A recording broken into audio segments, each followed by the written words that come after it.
After World War II, the Soviet Union captured thousands of people and sent them to brutal Siberian prison camps surrounded by endless forests stretching for thousands of kilometers.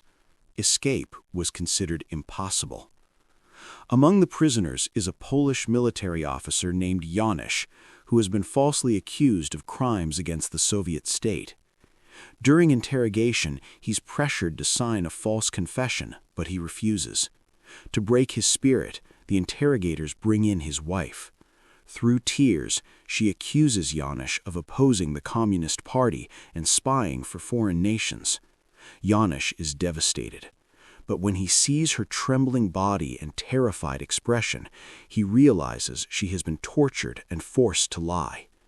Despite this, he is sentenced to 20 years of hard labor in a Siberian prison camp. Upon arrival, the camp commander makes it clear that the camp itself is not their only prison. All of Siberia is. Even if they escape, villagers are promised rewards for killing fugitives. As the prisoners line up for food, Janusz notices an elderly man who is weak and starving. Out of compassion, he gives him his food ration. Another prisoner, Mr. Smith, warns him that kindness does not exist in this place. Janusz later meets a fellow prisoner named Khabarov and asks if escape is possible. Khabarov warns him that even thinking about escape leads only to death. The next day, while chopping wood in the forest, Janusz quietly studies the land, memorizing the terrain. That night, Khabarov secretly admits that he does have an escape plan, but only for someone brave enough to attempt it. He explains that Lake Baikal lies about 500 kilometers south. If they follow the shoreline, they can reach the Siberian Railway, cross it, and then head toward Mongolia. But they must wait until winter ends and secretly gather enough food. Mr. Smith dismisses the plan as fantasy, but still agrees to join if Janusz truly intends to escape. One night, a violent snowstorm hits the camp. Janusz believes it's the perfect chance to flee, since the snow will cover their tracks. Khabarov refuses, saying they are not prepared. However, a dangerous Russian criminal named Vlasov overhears them and threatens to kill them unless they let him join.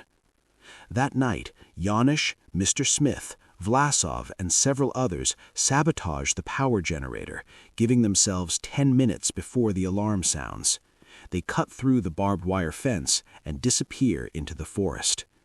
Search teams with dogs are sent after them, but the heavy snowfall erases their footprints. By morning, they are far beyond the guards' reach. They soon realize their food supplies will only last a few weeks. Janusz leads the group south, using the sun as their guide. One night, a young boy named Kazakh, who suffers from night blindness, wanders away. The next morning, they find him frozen to death beneath a tree. They bury him in the snow and continue onward. Days pass, their food runs out. To survive, they eat insects and bird eggs. They become lost and fall behind schedule. Janusz volunteers to go alone to find Lake Baikal, telling the others to assume he's dead if he doesn't return within a week. After days of suffering, he finds the lake and leads the group to it. Along the way, they encounter a starving young girl named Irina, who has escaped Russian forces. At first, the group leaves her behind, but later rescues her and allows her to join. At Lake Baikal, they find a deer trapped in mud.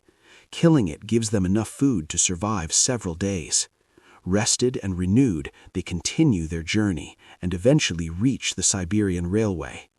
They cross it at night and push onward toward Mongolia. However, upon reaching the border, they realize Mongolia is also under communist control. All their sacrifices seem meaningless. Janusz proposes a final plan, crossing the Gobi Desert, then the Himalayas, to reach India, which is under British rule. The journey is brutal. The desert is scorching, with almost no food or water. They eat whatever small creatures they can find. Dehydration and hallucinations plague them.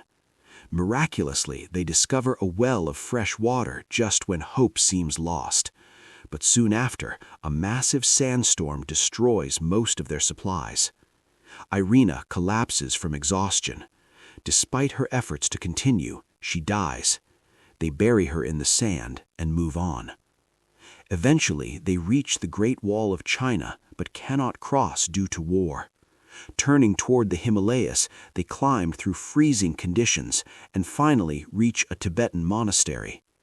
The monks welcome them with food and shelter. Mr. Smith chooses to go toward China, hoping to find American forces. Janusz and 2 others continue onward. After months of suffering, they finally reach India, where villagers offer them food, safety, and freedom. Years later, it is revealed that Janusz cannot return to Poland for 50 years due to communist rule. When Poland is finally freed in 1989, he returns home. There, he reunites with his wife, now old and frail. They look into each other's eyes, overcome with emotion, and embrace after decades apart. A journey of survival, sacrifice, and unbreakable human spirit.